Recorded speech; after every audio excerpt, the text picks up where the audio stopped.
Hi friends, ഞാൻ നിങ്ങളുടെ സുനില രാകേഷ്. ഇന്നത്തെ എൻ്റെ വീഡിയോ എന്താണെന്ന് വെച്ചാൽ, ഇന്നലെ ഞാനൊരു ചെറിയ വീഡിയോ ഇട്ടുണ്ടായിരുന്നു. അതിൻ്റെ തുടർച്ചയാണിത് കേട്ടോ.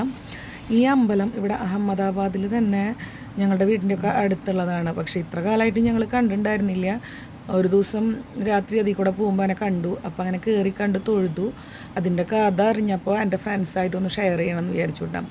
നമ്മൾ മഹാഭാരത യുദ്ധത്തിൽ കണ്ടിട്ടില്ലേ, ഒരു ആളുടെ തല ഒരു മലയുടെ മുകളിലിരുന്ന് മഹാഭാരത യുദ്ധം മുഴുവൻ കാണുന്നതും, അത് ലൈവ് ടെലികാസ്റ്റായിട്ട് മറ്റൊരു കാണുന്നതൊക്കെ ആയിട്ട് അതിനെ പറ്റിയിട്ടാണ് സ്റ്റോറി. ഈ അമ്പലത്തിൽ കയറുമ്പോൾ ഒരാൾ പൂ കൊണ്ട് പുണ്യാഹം നമ്മുടെ മേത്ത് തെളിക്കുന്നുണ്ട്.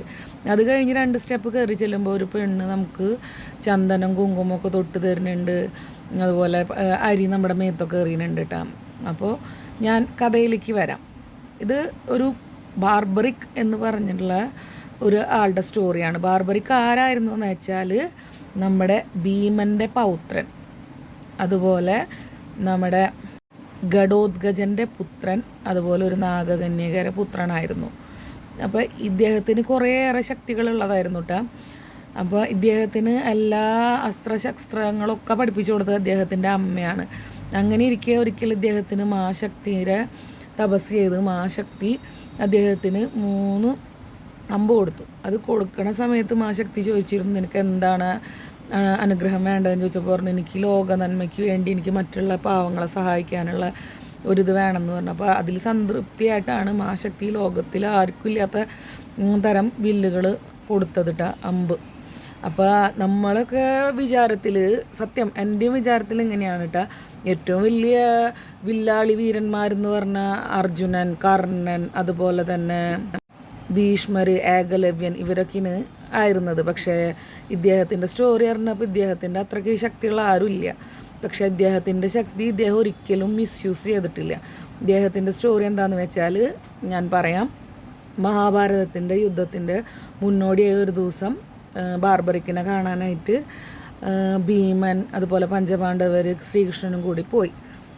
അപ്പോൾ ഭീമൻ അവരൊക്കെ ചെന്ന് ബാർബറിക്കിനെ കണ്ടപ്പോൾ ഞങ്ങളുടെ കൂടെ കൂടാന്ന് പറഞ്ഞപ്പോൾ ബാർബറിക്ക് അമ്മയ്ക്ക് കൊടുത്തിട്ടുണ്ട് ഒരു വാക്ക്, എന്താണെന്ന് വെച്ചാൽ ഞാൻ ആരാണോ ദുർബലർ അവരുടെ കൂടെ നിൽക്കുന്നു.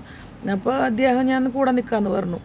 അങ്ങനെ കൃഷ്ണൻ പറഞ്ഞു അദ്ദേഹത്തിനോട് ഒരു ആൽമരം കാട്ടിയിട്ട്, ഈ ആൽമ നീ നിൻ്റെ അമ്പ് വിടാൻ, അത് അമ്പ് വിട്ടിട്ട് ഇതിലെ ഉണക്കലകൾ മുഴുവൻ നശിപ്പിക്കണമെന്ന്. അപ്പോൾ ബാർബറിക്ക് എന്താ ചെയ്തത്, ആദ്യത്തെ അമ്പിൽ ഉണക്കലകൾ മുഴുവൻ കൊഴിച്ചു, ഒറ്റ പച്ചലയ്ക്കൊന്നും പറ്റാണ്ട്. ആ ഇലകൾ കൊഴിച്ച് താഴ്ത്ത് വീണ നേരത്ത് ശ്രീകൃഷ്ണൻ അദ്ദേഹത്തിൻ്റെ കാലിൻ്റെ ചോട്ടിൽ ഒരു ഇല ഒളിപ്പിച്ചു വെച്ചു. അങ്ങനെ രണ്ടാമത്തെ അസ്ത്രത്തിൽ എന്താ വെച്ചാൽ എല്ലാ ഉണക്കലകളും കീറി മുറിച്ചു. അപ്പോൾ ലാസ്റ്റ് ആ ഒരു അമ്പ് വിട്ടത് ശ്രീകൃഷ്ണൻ്റെ കാലിൻ്റെ ചോട്ടിൽ വന്നിട്ട് നിന്നു, കാലിൻ്റെ അടുത്ത്, ചോട്ടിലല്ല. അപ്പോൾ ശ്രീകൃഷ്ണനോട് ബാർബറിക്ക് പറഞ്ഞു, അദ്ദേഹത്തിനോട്, പ്രഭു അങ്ങയുടെ കാലിൻ്റെ ചോട്ടിൽ ഒരു ഉണക്കലയുണ്ട്, അതാണ് എൻ്റെ അമ്പ് അവിടെ വന്ന് നിന്നതെന്ന്. അപ്പോൾ ശ്രീകൃഷ്ണൻ പറഞ്ഞു, പതുക്കെ കാലെടുത്ത് കാണിച്ചു കൊടുത്തു. അത് കഴിഞ്ഞിട്ട് ശ്രീകൃഷ്ണൻ പറഞ്ഞു, ബാർബറിക് നിനക്ക് സ്വയം നിൻ്റെ ബലിദാനം നൽകേണ്ടി വരും എന്ന് പറയും. അപ്പോൾ ഭീമൻ ചോദിക്കും, എന്താണ് പ്രഭു, ബാർബറിക്ക് നമ്മുടെ കൂടെയല്ലേ നിൽക്കുകയെന്ന് പറയും. അപ്പോൾ പറയും, അല്ല, ഇദ്ദേഹം അമ്മേരെ വാക്കിൽ ബന്ധിതനാണ്, ഇദ്ദേഹം ആരാണോ ദുർബലർ അവരെ കൂടെ നിൽക്കും. അപ്പോൾ ആദ്യ ദിവസം നിങ്ങളുടെ കൂടെ നിൽക്കും, അത് കഴിഞ്ഞ് നിങ്ങൾ വിന്നേഴ്സിൻ്റെ പോലെ ആകുമ്പോൾ ഇദ്ദേഹം പിന്നെ അവരെ കൂടെ നിൽക്കും. അപ്പോൾ അവർ വിന്നേഴ്സ് ആകുമ്പോൾ വീണ്ടും നിങ്ങളുടെ കൂടെ നിൽക്കും. അങ്ങനെ ഇദ്ദേഹം നിൽക്കുള്ളൂ, ഇദ്ദേഹത്തിന് ആരുടെ കൂടെയും പക്ഷേഭേദമായിട്ട് നിൽക്കില്ല. അപ്പോൾ യുദ്ധം ഇതാവും. അതുപോലെ ഈ അദ്ദേഹത്തിൻ്റെ കയ്യിലുള്ള 3 അസ്ത്രം മാത്രം മതി എല്ലാവരും കൊന്നു തീർക്കാൻ. അപ്പോൾ പിന്നെ യുദ്ധത്തിന് അർത്ഥമില്ല, അങ്ങനെ പറയും. അങ്ങനെ അദ്ദേഹം സ്വയം തൻ്റെ അമ്പ് കൊണ്ട് തല ശ്രീകൃഷ്ണൻ്റെ കാൽക്കൽ സമർപ്പിക്കും. ആ സമർപ്പിക്കുന്ന നേരത്ത് ഇദ്ദേഹം ഒരു കാര്യം പറയും, എനിക്ക് സ്വയം എൻ്റെ നേത്രങ്ങൾ കൊണ്ട് മഹാഭാരത യുദ്ധം കാണണമെന്ന്. പക്ഷേ ജീവനില്ലാത്ത തല എങ്ങനെ യുദ്ധം കാണും? അപ്പോൾ ശ്രീകൃഷ്ണൻ തഥാസ്തു പറഞ്ഞിട്ട് പറയും, ഇദ്ദേഹത്തിൻ്റെ തലയെടുത്ത് യുദ്ധഭൂമിയുടെ തൊട്ടടുത്തുള്ള ഒരു മലയുടെ മുകളിൽ വെച്ചിട്ട് ഇദ്ദേഹത്തിൻ്റെ തലയ്ക്ക് ജീവൻ കൊടുത്ത് അങ്ങനെ യുദ്ധം മുഴുവൻ അദ്ദേഹം സ്വയം കാണും. അപ്പോൾ അതുപോലെ തന്നെ ശ്രീകൃഷ്ണൻ ഇദ്ദേഹത്തിന് വേറൊരു അനുഗ്രഹം കൊടുക്കും ചോദിക്കാണ്ട്, ബാർബറിക്, ഇനി നിന്നെ ഈ കലിയുഗത്തിലെ ഭഗവാനായിട്ട് ആൾക്കാർ പൂജിക്കും, നിന്നെ നല്ല മനസ്സോടുകൂടി നിഷ്കളങ്കമായി ആരാണോ പൂജിക്കുന്നത് അവരുടെ ജീവിതത്തിൽ ഞാൻ കഷ്ടകാലം എഴുതിയിട്ടുണ്ടെങ്കിലും അവരുടെ ആ കഷ്ടകാലം മാറിപ്പോവും.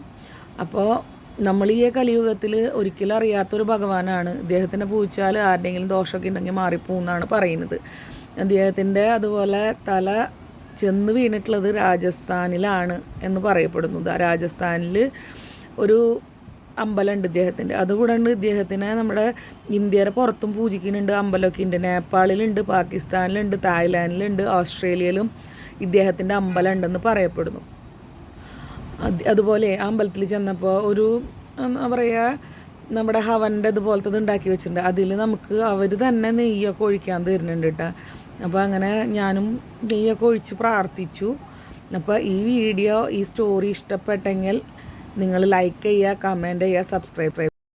എന്നെ സംബന്ധിച്ച് ഇതൊരു പുതിയ സ്റ്റോറി ആയിരുന്നു കേട്ടോ. മഹാഭാരതത്തിൽ കണ്ടിട്ടുണ്ട് ഇങ്ങനെ ഒരു തലമലയുടെ മുകളിലൊക്കെ ഇരിക്കുന്നുണ്ടെന്ന് വെച്ചാലും. അപ്പോൾ എനിക്ക് അതെൻ്റെ ഫ്രണ്ട്സായിട്ട് ഷെയർ ചെയ്യണമെന്ന് തോന്നി. എന്നെങ്കിലും എനിക്ക് ഭാഗ്യമുണ്ടെങ്കിൽ ഞാൻ രാജസ്ഥാനിൽ പോയി ഇദ്ദേഹത്തിൻ്റെ അമ്പലത്തിൽ പോയി അവിടെ തൊഴുത് അവിടെ നിന്ന് ഞാൻ എൻ്റെ ഫ്രണ്ട്സിന് വേണ്ടി വീഡിയോ ഇടുന്നതായിരിക്കും. അപ്പോൾ ഒരിക്കൽ കൂടി എല്ലാവർക്കും ഇതുവരെ എൻ്റെ വീഡിയോയ്ക്ക് തന്ന സപ്പോർട്ട്സിന് താങ്ക് യു സോ മച്ച്. ഇനിയും നിങ്ങളുടെ സപ്പോർട്ട് ഞാൻ പ്രതീക്ഷിക്കുന്നു. Bye bye.